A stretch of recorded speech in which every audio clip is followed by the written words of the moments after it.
All the new dealers in Atlanta are getting supplied through Antonio Pope in Miami. You need to get me something on this guy. 2 days tops. So get a team together and fix this.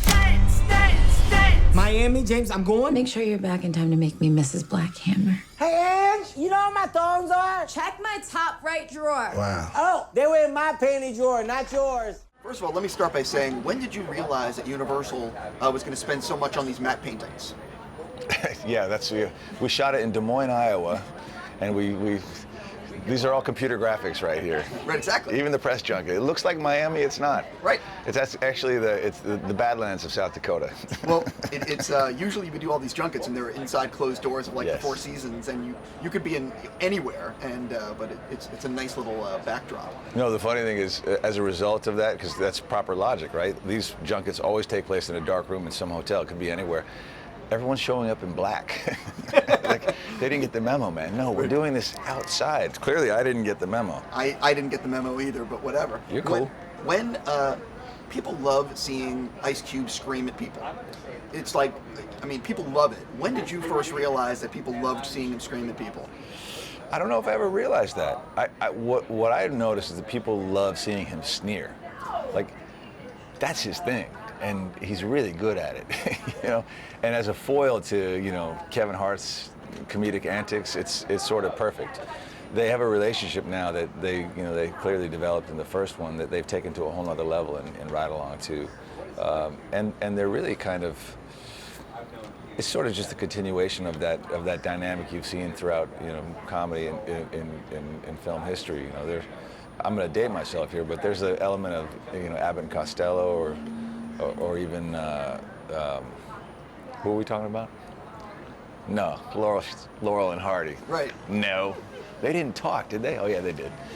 But no, they really honed in on it, and they developed a really great alchemy, I think, and the banter's half the movie. It's a lot of fun to watch. 100%. Filming, was there a day or two that you'll always remember from filming this, like memorable moments? Yeah, there were two. One was shooting on the yacht, which I think was my first day.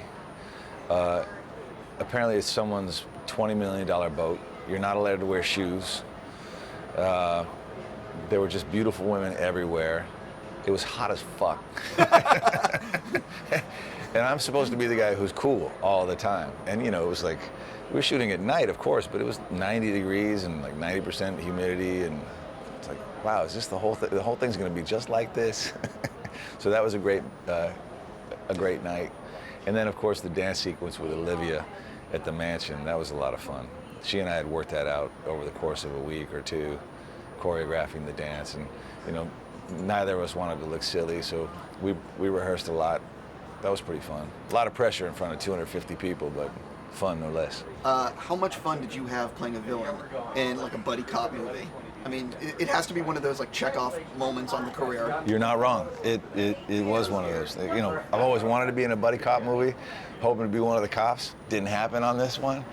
And yet when Tim Story called and said, look, Cube, Kevin Hart, you're the villain, it was an immediate yes. And you know, the good news is for me that even though comedy is not the thing I often get hired for, there are moments where a guy even this heavy, you know, with this kind of gravitas, he's a bit quirky, you know, he's a little bit idiosyncratic in the way that super fabulously wealthy people can afford to be. You know, he's probably a little bit of a freak, you know.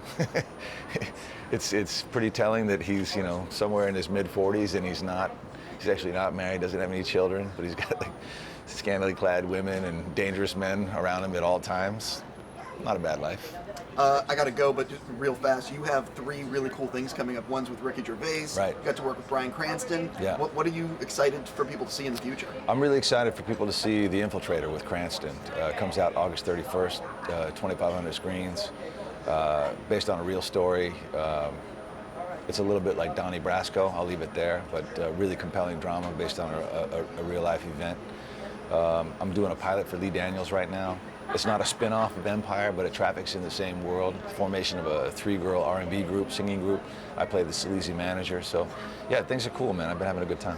I'm going to say congratulations on everything. Pleasure to meet you and see you and promote. You too. Hey guys, if you like this video, click the thumbs up button. Also, make sure you subscribe to our YouTube channel. It'll help you stay up to date with everything we've got going on here at Collider.